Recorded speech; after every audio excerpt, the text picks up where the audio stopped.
जैसे आप जैसा मेंशन कर रहे थे कि अमेरिका बार बार कह रहा है, ट्रंप की सरकार आते ही वो कह रहे हैं कि झुकेंगे नहीं, हम उस मोड में हैं।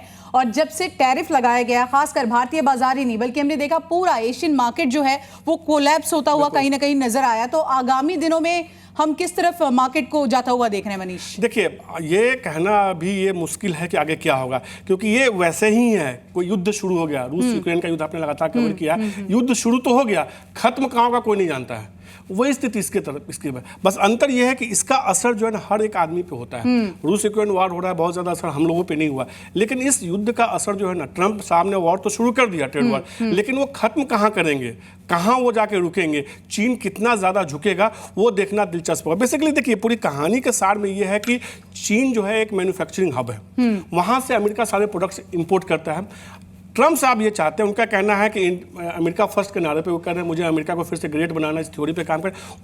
उनकी ये सोच है कि मैं चीन सहित दूसरे देशों पे ज़्यादा से ज़्यादा टैक्स लगाऊं ताकि मैन्युफैक्चरिंग हब अमेरिका बने।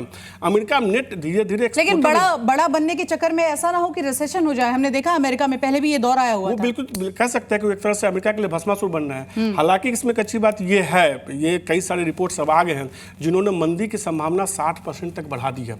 जो पहले 20% 30% संभावना थी मंदी की, उसको बढ़ाकर 60% तक कर दिया। तो ये साफ है कि मंदी की संभावना तो है।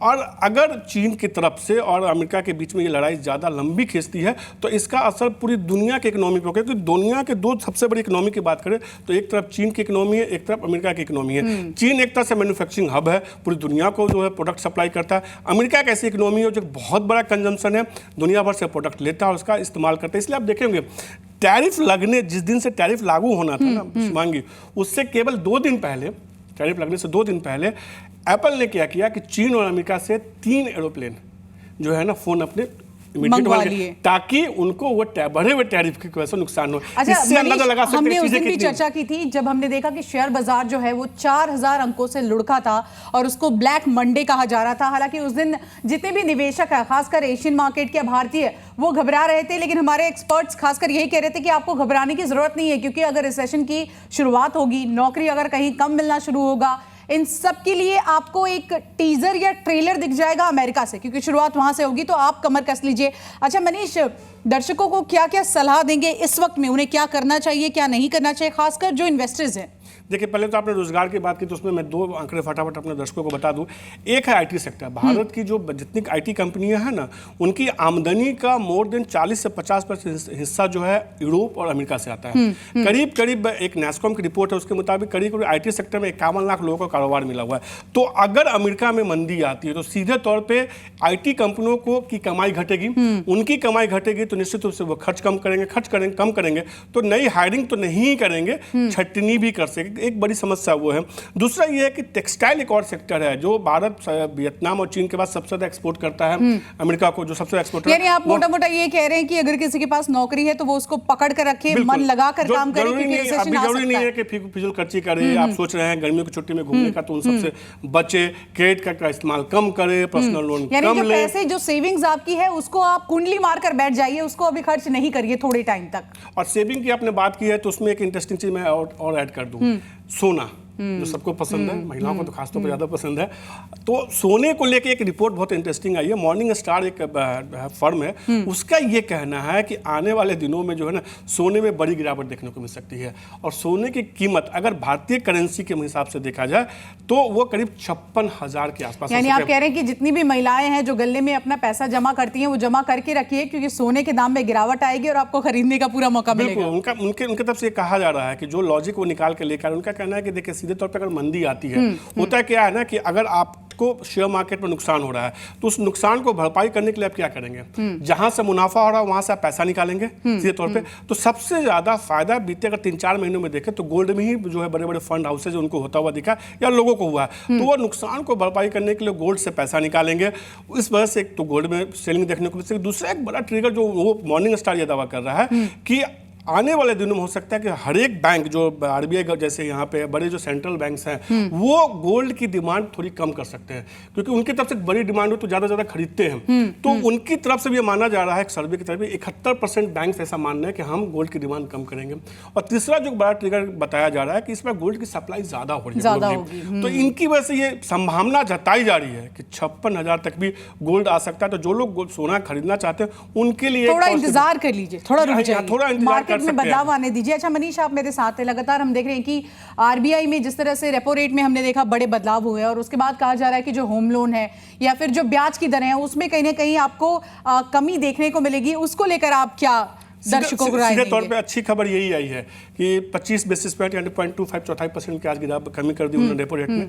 इससे पहले भी उन्होंने 0.25% की कमी की थी, यानी कि अब तक आधा % की रेपो रेट में कमी कर दी गई है। अब इस पूरे थ्योरी को हम केवल इस हिसाब से चलते हैं कि अगर आपके पास 20 साल के लिए आपने लोन लिया और आपका लोन की रकम अगर 50,000 है, तो 50 लाख से लेके लोन की रकम से लेके अगर हम 1.5 करोड़ तक को देखते हैं तो औसतन जो है हर आदमी के जेब में कह सकते हैं कि महीने के 11,000 से लेके 11,000 से लेके 28,000 रुपये तक बच सकते हैं। तो कमोबेश इस रेपो रेट का असर घटने का असर तो ये हुआ है कि लोगों की जो है कम से कम EMI थोड़ी कम हो सकती है। और एक अच्छी बात आज आरबीआई गवर्नर ने कही है, उन्होंने अपना स्टांस जो है ना, नजरिया सामान्य तौर पे अकोमोडेटिव से न्यूट्रल किया है, न्यूट्रल से अकोमोडेटिव किया है। तो न्यूट्रल से अकोमोडेटिव करने का मतलब है कि उनका ये कहना है कि आने वाले दिनों में हम जो है ब्याज दर या बढ़ाएंगे नहीं, या तो इसको पॉज रखेंगे या तो नीचे लेके लाएंगे। तो ये बहुत बड़ी राहत है, बहुत बड़ी राहत के तौर पर ये मान सकते हैं। तो ये कह सकते हैं कि यूएस और अमेरिका के ट्रेड वॉर में जो सिल्वर लाइन है ना,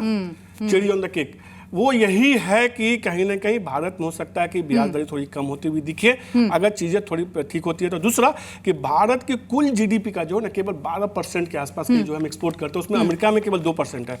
तो हो सकता है कि बहुत ज्यादा असर न हो, लेकिन चीन के साथ मामला बिगड़ता है, चीन मंदी में आता है, इस वॉर की वजह से चीन भी मंदी में आएगा, तो फिर हमारे लिए दिक्कत। अच्छा मनीष, क्विकली आपसे जानना चाहूंगी, क्योंकि मैं खुद इन्वेस्ट करती हूँ, इस टाइम पे आप इन्वेस्टर्स को क्या सलाह देंगे? क्योंकि हम देखते हैं कि लोग स्टॉक खरीदते हैं और जैसे ही बाजार में उथल पुथल होती है तो जल्दी जल्दी अपने स्टॉक को बेचने लगते हैं, या फिर कहीं ना कहीं कई बार घाटे में भी वो अपने स्टॉक को बेचने के लिए वो कोशिश करते हैं। तो इस वक्त में जितने लोग भी हैं उनको आप क्या सलाह देंगे? उनको क्या करना चाहिए एक आम आदमी के तौर पर?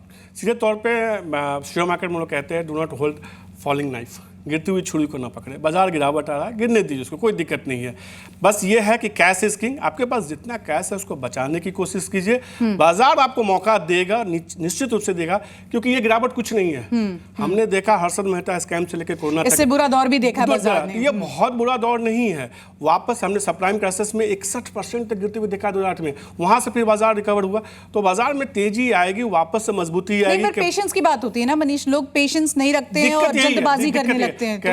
कहते हैं ना कि इंसान हो या बाजार, उसको ऊपर ही जाना अंत में। तो सीधे तौर पे बाजार ऊपर ही जाएगा। अगर आप SIP कर रहे हैं तो SIP कंटिन्यू रखिए। जिनको SIP करने की सोच रहे थे या जिनको ये था कि गिरावट पर हम खरीदेंगे, उनके लिए एक अच्छा मौका है। अच्छी कंपनी को ढूंढिए, अच्छे SIP में अपने वित्तीय सलाहकार की राय से निवेश कीजिए। थोड़ा गिरावट आता है, बाजार थोड़ा बॉटम बनता हुआ दिखता है तो, और अपने पोर्टफोलियो में गोल्ड जैसे प्रोडक्ट को भी आप शामिल करके चल सकते हैं।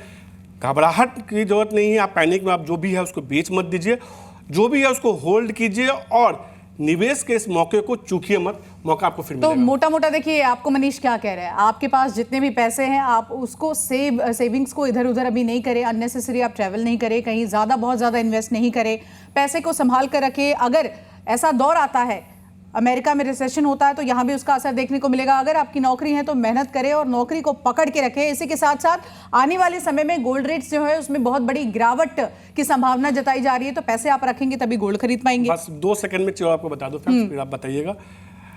100 रुपये में आजकल हमें बर्गर मिलते हैं, मत कीजिए ना, 1 महीने 2 महीने बर्गर मत खाइए।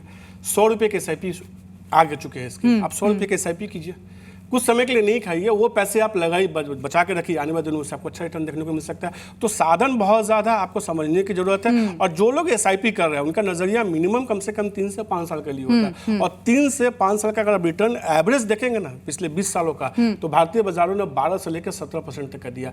इन्फ्लेशन को बीट कर रहा है। आरबीआई गवर्नर इन्फ्लेशन का जो फोरकास्ट कर रहे हैं केवल 4% कर रहे हैं, और मार्केट का क्या मैंने बताया 10 से 12%, कई बार 17% भी बीट किया एवरेज। तो कहीं ना कहीं इन्फ्लेशन को तो बीट करेगा।